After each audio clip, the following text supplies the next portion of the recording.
All right, third temple news. Everything new under the sun here. We know we are in the end times because the talk and the preparation for the third temple is well underway, and we know that the Antichrist will desecrate the temple, basically, the abomination of desolation, and he will sit on the throne, and he will stop the daily sacrifices.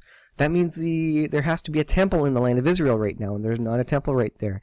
That means there has to be a third temple that's coming. So this is BreakingIsraelNews.com. And the title is, Rare Temple Quality Wine Anticipates Messiah Prophecy and Paves Way for Third Temple. Now the Temple Institute, you can go to templeinstitute.org. They have everything ready to go. They have plans for the third temple. They have a temporary third temple structure that they can pop up at anywhere, anytime. They have the Kohanim, the priestly Levites. They have the golden crowns. They have the garb, the priestly garb. They've trained priests to do the sacrifices. They practice sacrifices. They're ready to go. And so there's a few things here. They have their the red heifer, all these things.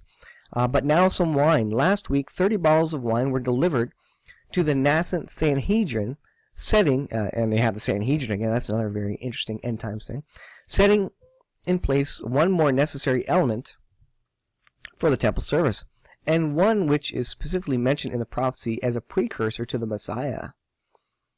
Grapes are one of the 7 species in which Israel is especially blessed. A land of wheat and barley, and vines and fig trees and pomegranates, a land of olive trees and honey, Deuteronomy 8:8. But the fruit has more biblical significance than many realize. The return of grapes to Israel, notably absent during the Islamic rule, when alcohol was prohibited, is prophesied by Micah, not me, but the prophet Micah, the minor prophet Micah, I guess, to herald the coming of the Messiah. And it says, but they shall sit, every man under his vine and under his fig tree, and none shall make them afraid. For the mouth of Hashem of hosts hath spoken. Micah 4:4.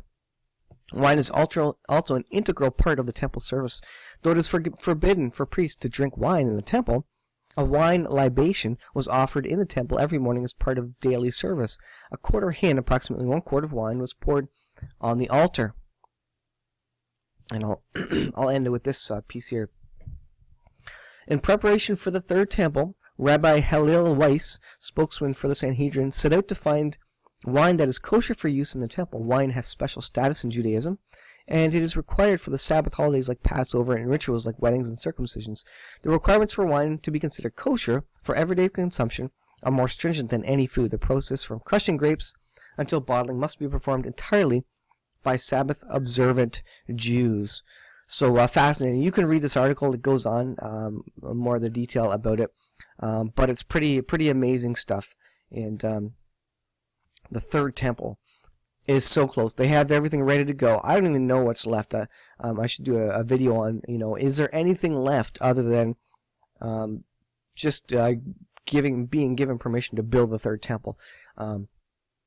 I don't know that there is. I didn't know that they were waiting on this. I think I'll have to go to templeinstitute.org and just see if there's anything else. But man, they have everything ready to go. We are in the end times, and isn't the passage from Micah interesting?